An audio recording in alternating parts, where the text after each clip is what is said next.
Okay, so this is the formatting for your major page, and this is one of the most important handouts that I will give you during the semester, and it is one that I tend to use for all my classes. It's only a page long, but it's something that people tend to misunderstand or not finish in its entirety. So what I'm going to do is I'm actually going to go through these instructions and I'm going to talk to you about this, so that as you're working on this, hopefully you'll understand better what it is that I'm expecting of you. Once you've completed the short answer questions below, staple this page to the front of your syllabus and hand both in as a set. I might have you do that during a given course. Who knows? Use the back of the sheet and additional pages if necessary. If you cannot find the answer to a specific question, consider how and where you're looking for the information. Perform whatever research you need to, but all answers should be in your own words. Tip: once you've filled out the sheet, make a copy for your own future use. And I really do mean that. Please make sure that you copy the sheet once you have already filled it. Once you have finished filling it out, please make sure that you make a copy so that you can give me a copy, but also so that you can keep a copy. Because the expectation here is that the information that you're going to be gathering to complete this sheet is going to be important to you beyond just this course. And as we go through this, you're going to see why. So, determine a potential major and list it below. Be aware that while this is in no way official or binding outside of this course, this choice will be permanent during the tenure of the course and could have an effect on how you will develop future assignments for the course. If you have a real major already firmly chosen, it would be to your advantage to indicate it here. Feel free to include any reasoning you wish. And the reason why I say that it's important that you choose a major here is because, like it says, this major that you choose is not going to have any bearing outside the class. I'm not recording these. I'm not sending them anywhere. You're not recording a major here that's going to be permanent. But I want you to have a major chosen for this class, particularly because I want you to know what type of formatting that you're going to need to do for that major.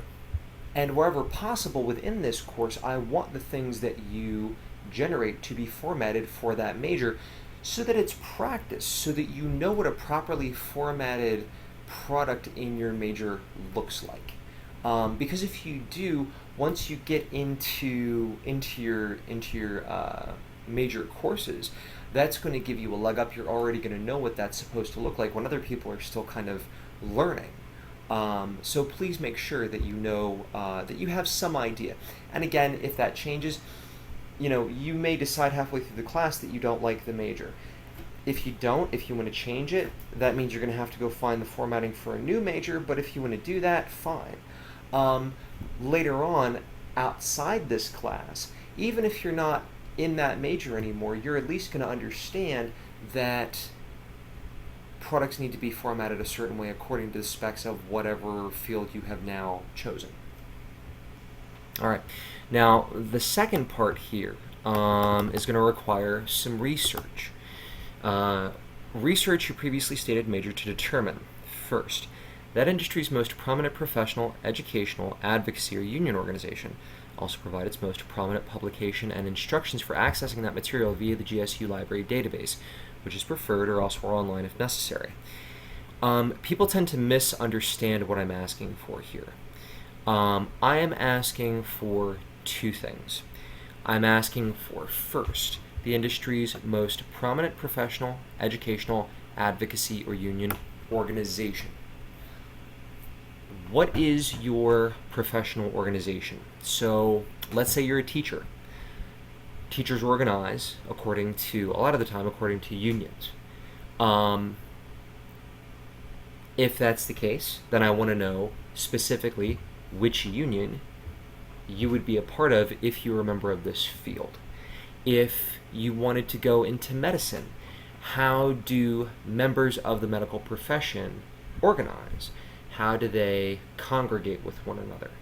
I want to know what that organization is. What is that professional organization for your major, for your field? Then I'm asking something else. Provide its most prominent publication and instructions for accessing that material via the GSU library database, preferred or else online if necessary. Okay, so what I'm asking for here is I'm asking for a publication. I'm asking for the most prominent publication and instructions for accessing that material via the GSU library database. When I mean its most prominent publication, I mean its most prominent professional publication. What I mean when I say that is, let's say you wanted to be an actor. What is a publication that the acting community is concerned with? Well, you might say TV Guide, or you might say Entertainment Weekly, and that's nice. But that is a publication that profession uses to communicate with the outside, with the people it's kind of trying to sell its wares to. On the other hand, take a look at a publication like Variety. Okay, Variety is a publication that is about the actual acting industry, the entertainment industry. It is a publication that people use, that people in that field read for themselves to understand their industry better. It is a publication that people in that industry use to communicate with one another. If you were a doctor, say, you might decide that one of your most prominent professional journals is the Journal of the American Medical Association, as opposed to saying WebMD. People from the outside, people who aren't doctors, go to places like WebMD, go to places like Prevention Magazine to access the knowledge of that field. But those aren't actually being published for people in that field. Now, a lot of the time, what's going to happen is that the professional organization and the professional publication are going to overlap, and a lot of the time the professional organization will be the one who actually publishes that professional publication. That's not always the way it is, though, so you're really going to have to look. But please keep in mind that that's what I'm looking for in that first question. I'm looking for the professional organization. I'm looking for the professional publication. The last thing I'm looking for in this question is how to access that material.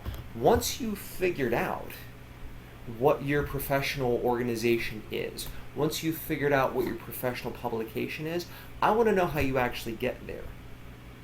As a student, how do you personally find access to that information? And it's about going to the GSU library database, which we're not going to go to in this video.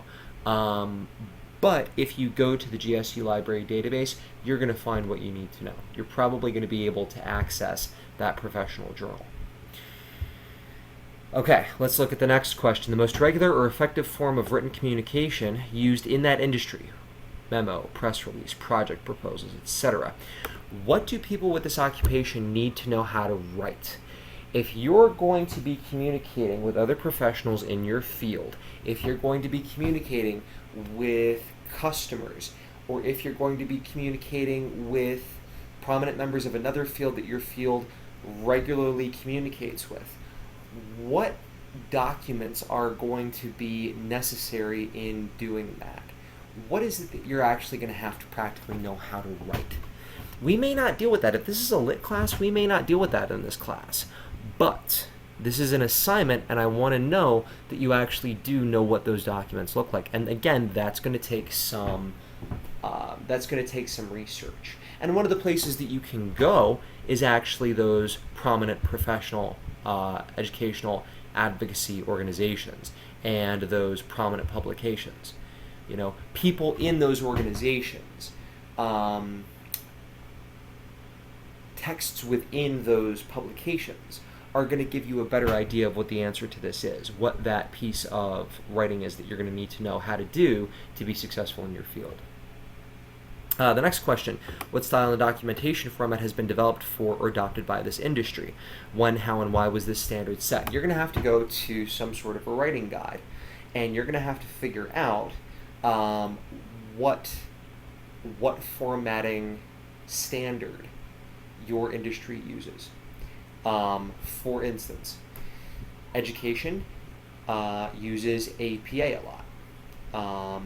English specifically uses the Modern Language Association formatting style a lot. you might have to go look at journalistic styles, or you might have to go look at other styles. Again, you might use Chicago, you might use Turabian, you might use AMA, you might use, or APA rather, you might use MLA. Figure out, according to a writing guide, what that necessary format is. Okay, so those are the things that are going to familiarize you with your field and kind of the things that you need to concern yourself with your field as you continue to move through your coursework. If you're doing this properly, you're going to have a much, much better idea of the sort of writing situations that you're going to find yourself in your major. Now, if we go down to the second half here, I include this second half because I want to absolutely guarantee that each of my students is familiar with academic dishonesty and plagiarism and how that can affect you in this course and in your larger education. So I ask 3 questions. First, academic dishonesty, plagiarism, and the differences between the two. I want to know what your definition is for each of these and how they are different for you. You can replicate your answer from the syllabus quiz to whatever degree you feel necessary. So the same question is on the syllabus quiz. I want you to answer it again here. The second one, I want you to give me your own definitions of quoting, paraphrasing, summarizing, and when you should and shouldn't use each. Those are 3 different things, quoting, paraphrasing, and summarizing. I want to know that you know what they are, and I want to know that you know the differences. And then the last question, and this is actually more intensive than it looks at first, the difference between a works cited page of bibliography and a works consulted. Also provide an annotated bibliographic entry from any reliable source you'd like, formatted according to the standard of your major.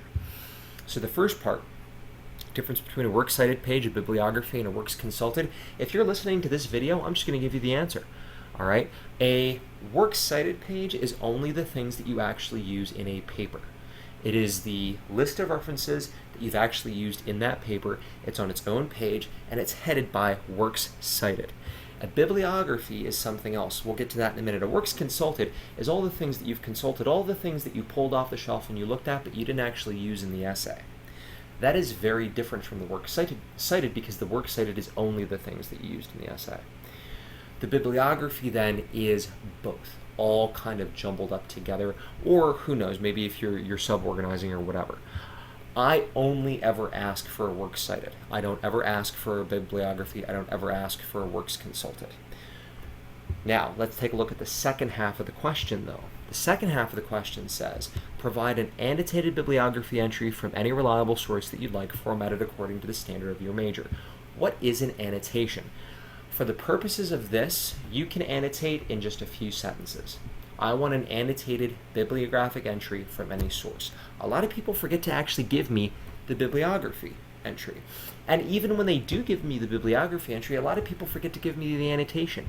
If you do not give me the bibliographic entry and the annotation for this worksheet, you're going to lose probably 10 to 15 points. Please make sure that you include that information. So, if you have any other questions, let me know. I hope that you've paid attention to all this, because if you have, then you're going to get all those points from this. And this is a big assignment. Like I said, this is one of the most important worksheets that we do all semester.